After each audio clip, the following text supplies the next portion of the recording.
ladies and gentlemen of the jury, it is my pleasure to introduce a new witness to the stand, an expert witness. Now, I am, of course, joined by Ryu once again, but I am here to call one FPzero to show us one of the training exercises that Yuka was given as part of his insurgency. Ladies and gentlemen, this is Donkey Kong Land. Yes, a well-known atrocity committed by the Kong Empire. It's definitely not as well known as some of the other bigger, more colorful 16-bit atrocities, but it is one nonetheless. The stark monochromaticness of the atrocity does not hide in any way the severity of what Kong has done. Welcome to Donkey Kong Land. We've been thinking about playing this for ages, honestly. So, Donkey Kong Land has a very special place in my heart. This is essentially the first true video game I played. Reason I say true is just because it's, it's like got a beginning and end and platforming and all that stuff. Whereas my real first video games were probably Tetris on Game Boy and the Galaga Galaxian mix. Ooh. But so I got this when I was 5, and it definitely inspired a lot of what I love in games. So this is special to me, beyond just doing it for the thread. I mean, it's also an amazing feat of programming for its time. Just the shenanigans that they managed to get up to. Like, let's be honest, this is the Game Boy, but this doesn't look like half bad for Game Boy graphics? I don't know. No. I mean, it is slightly helped by the fact that we're using the Super Game Boy palettes, but yeah, on the whole, this is a pretty impressive Game Boy game, all things considered. Yeah.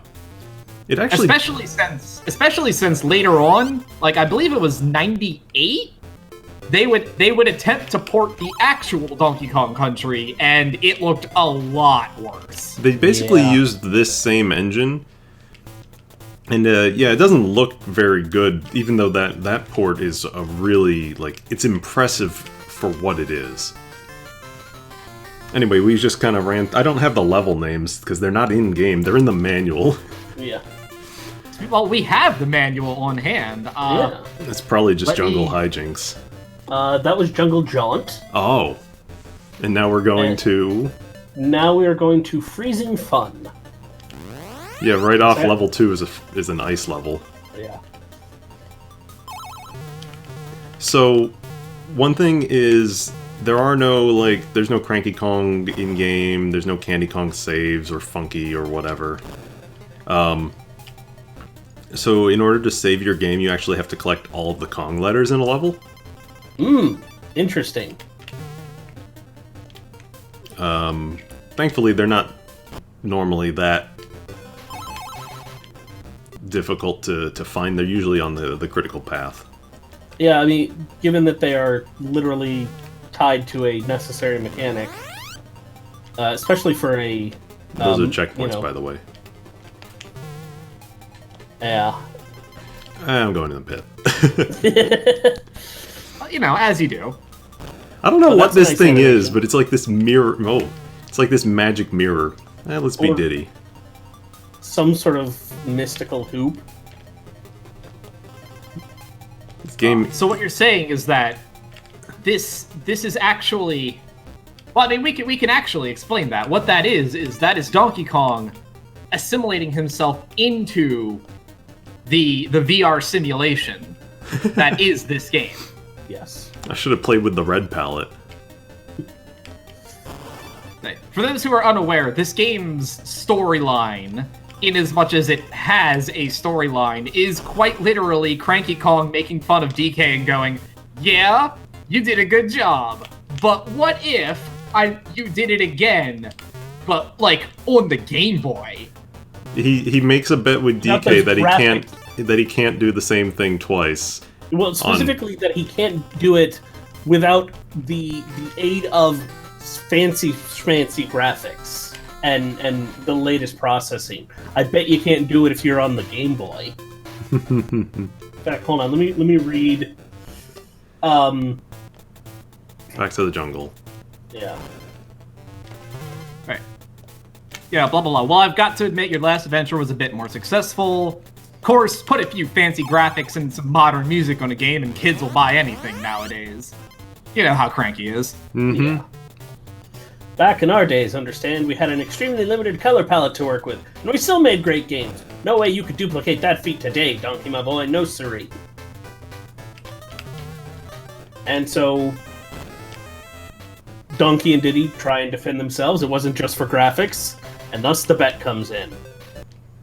And Cranky calls up the Kremlings to steal the Horde again. This time on Game Boy. He literally calls K. Rool and says, "Yo, you want to go and steal these bananas again? I'll pay you." Yeah. Yeah, no, yeah. DK Land's manual has that's kind of a burying the lead kind of thing, where it's just straight up like, yeah, Cranky's on like a first name basis with K. Rool. He's got his digits. Yeah. Okay, there's the classic hitboxes that we know and love about this series. By the way, this is Simeon Swing, the level we're in now. Okay. There's multiple ends. Oh, that's right. That's what these tokens are for. Okay, so the way this works is basically you hit that button and it will fire a token. And if you collect the token, you get another one up. I've never been good at this. I can see that. It's got weird timing, so I don't really blame you. Oh yeah, no, it looks like it's God. awful. That bonus game kind of shows up all over the place. Yeah. I think I skipped like the whole second half of the level doing that. Probably. So, interestingly, that you can't really see them, but there's two rocks here on the path. So we can't go that way. We have to go up. To deck track. Yeah, this game actually had ship levels. Yeah. Yeah, Donkey Kong Land is interesting because it's just kind of its own thing. You would think that it's like it would be like a port of DKC1, but it's actually this kind of weird amalgamation between DKC1 and 2. It is. Yeah. I wouldn't even say, I wouldn't go there necessarily. It's just its own thing. The level types that we're gonna see later on, not in this video, but they knew that they couldn't just make Donkey Kong Country, so they decided they were just gonna have fun with it. Yeah, like we will see later levels are, especially World 3 and 4, have a lot of... Okay, nice bonus. And suddenly we're in New Donk City. Yes, actually, sort of. It's a World 4 level type, but some bonus levels use it. But yeah, we will go to a city later on, and it's kind of like, wow. Like, it's just very unique. Donkey Kong Land 2, which we will get to eventually, at some point, I'm sure, is, it is straight up basically the exact same game. Everything is the same, except the level designs, because of the Game Boy. Yeah. Oh yeah, and by the way, multi-midpoints exist in this game. That's something they took out of the Donkey Kong Land 2, and 3, I think, as well.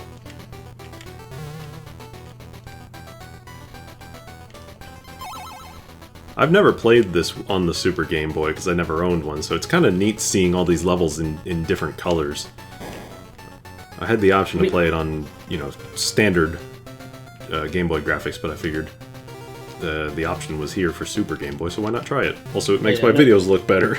It does. No, even though it's emulated, the Super Game Boy didn't actually do anything to the gameplay, but it did have a lot of nice extra features for interpreting the internal palettes.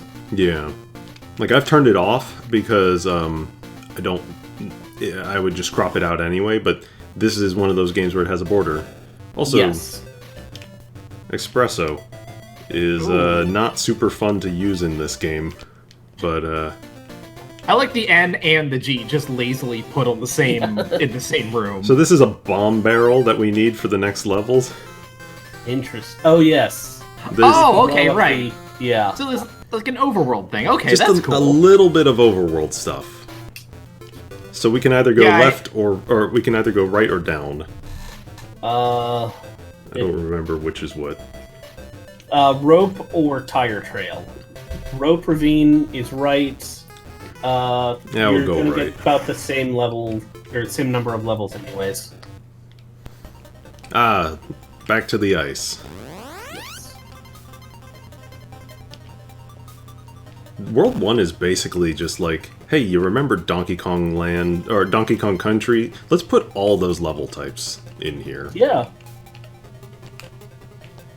Water level 2 is, hey, you remember water levels? Let's have a bunch of those. And then 3 and 4 are experimenting with weird stuff. There's like caves and sky and cities. Yeah.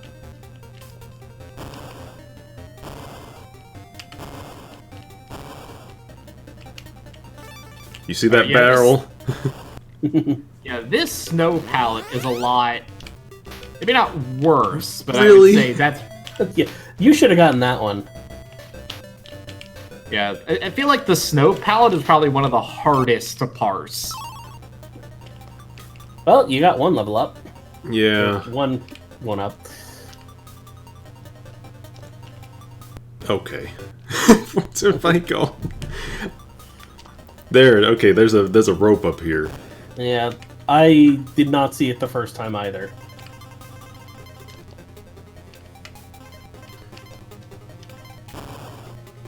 I think it's because all of the elements, background and foreground, are almost the exact same shade. Which, you know, there's a little bit of it here too, but at least there's more distinct definition between the background and Diddy. Yeah. Whereas this one, he's like the exact same.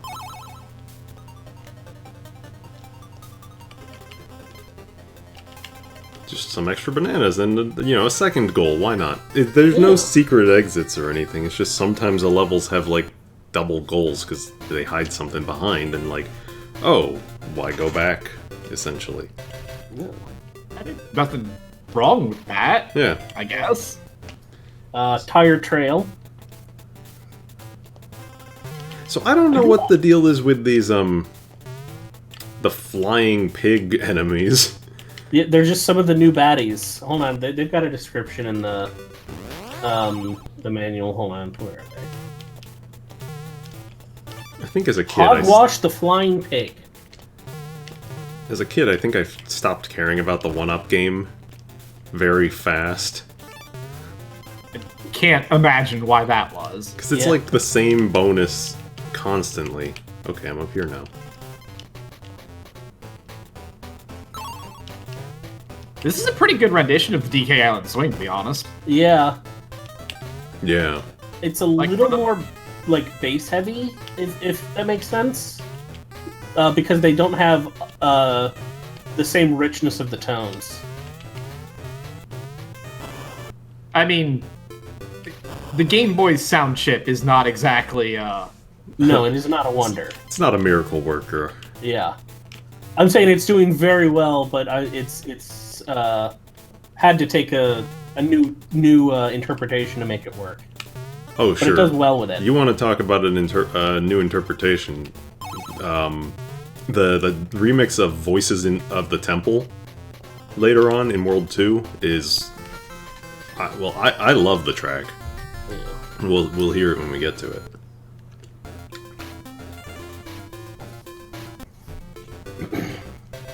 Alright, so this is level 7, and as a kid, this level was my nightmare.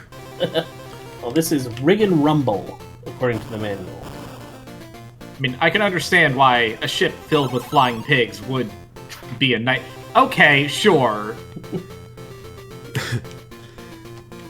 So the I reason guess- the I reason guess- I hated it, or not hated it, just couldn't, I had trouble with it constantly, was it's, I think it is the longest level in the game, at least as far as like level dimensions go. And it's got it has a gimmick, sort of. So on the ropes, we won't see them just yet, but coming up soon, there will be like these snakes that kind of coil themselves down ropes. Oh, yeah, I remember those guys. And I just remember that they were really, really tough to deal with because they spawn off the top of the screen just slightly. And then basically come in and attack you as you go up. As they come down. Yeah. So it took me a while to get past. Yeah, there they are. It took me a while to get past this stage because, like, you can see they just kind of spawn right at the top of the rope there. Yeah. Sometimes not even on the rope properly. Yeah. Yeah. Sort of oozing down nothing. Now, as a kid, I didn't realize that they are always contained to specific ropes. They aren't just going to show up on any old one. But, so that was part of it. I was like, I'm gonna get hit. I don't know where to go. Oh, that's the O? Yeah, this is Wow. a long level. Yeah, that first checkpoint, I don't even know why it exists. It's like... Well, I mean, you saw it's not that far into the level. I don't even know if we had the K when we got it. This is more But like just- the midway. Yeah. But just think of all these nice loops of Gangplank Galleon we get to hear now. It's a very weird placement for that B. Like, not that specifically that it's there, but that it's got that so tight circle that it's running around in. Yeah. This kind of climbing wasn't in the original. It was not in the original, no. It was introduced... What is... No, this was introduced in 2. Yeah. So... But Donkey Kong, he does have his own unique animation for the Donkey Kong Jr. Climbing. So, That's true. That's... And this game was also... I mean, this game came out in '95. So it's like around the same time 2 came out. yeah. So I imagine... Nice. That's a bonus if I land on that. I imagine that 2 influenced it to an extent. Yeah, I would have to imagine. I mean, a lot of these stage elements are like lower res versions of stuff found in 2. Oh yeah, like the ship background is just straight up. That's just straight out of DKC2. So Yeah. That's pretty close, yeah. Ah, so here's what I hated. Ah, yeah. that doesn't seem that bad as long as you get high up. It Yeah. looks like they can't spawn after a certain point. They can't. The other hard part, though, is these things are like... They're blocking you from going up and above, but They're solid, yeah. they kind So of... you've got to jump from low. They're solid and they kind of like bounce you off.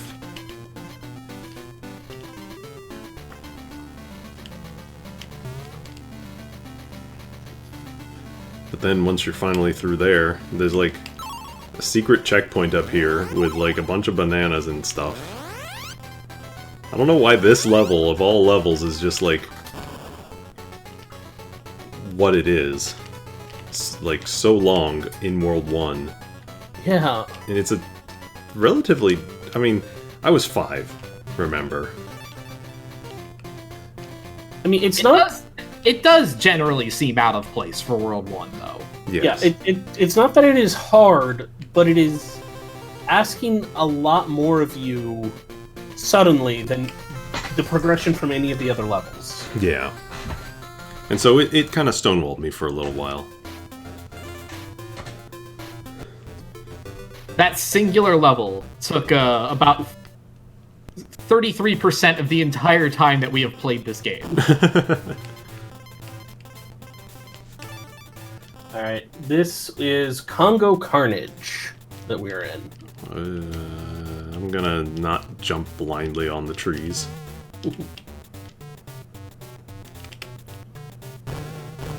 I'm legitimately surprised they actually got Steel Barrel rolling in the Game Boy. Yeah, that's impressive. I mean, Diddy's face didn't look too great while you were doing it, but the fact that it worked at all is amazing. Diddy's face doesn't look too great at all, to be honest. Well, true, but it looked extra bad when you were...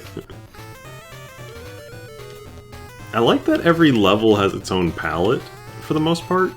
Oh, yeah. Or at least they kind of shuffle the palettes around, so that way, like, not every single jungle is using the same one. Because that's what I thought it would do. I only did a tiny bit of testing, because I was like, I haven't played this in a long time, but I don't think it's going to be a problem. However, I'm curious to just... Yeah, no, the even for stuff that wasn't Super Game Boy enabled, the Super Game Boy itself was pretty good about coming up with a good palette to fit the grayscale, and then the stuff where it was enabled, whatever. Hoodoggy. They could do a lot with it. So it's the end of World 1, and we've already maxed out the life counter. Yeah. You know, like you tend to do.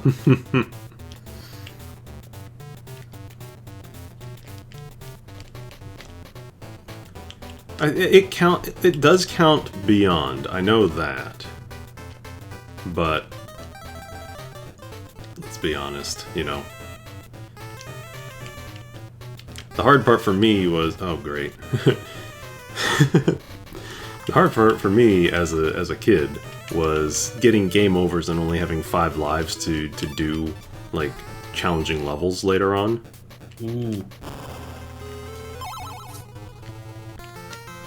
That was the hard part for me. Another level in World 3 definitely did that.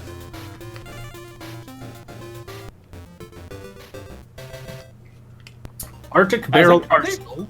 Are there 10 levels in this world? Yeah. There's 9. And a boss. That's a lot for World 1. Yeah. I mean, I know there's only 4 worlds, but yeah, that's... It is odd. None of the other levels have that many. This one has 2 more than the others for some reason.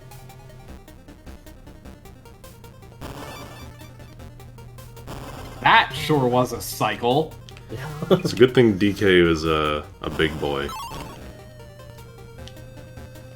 The hitboxes are working for us this time.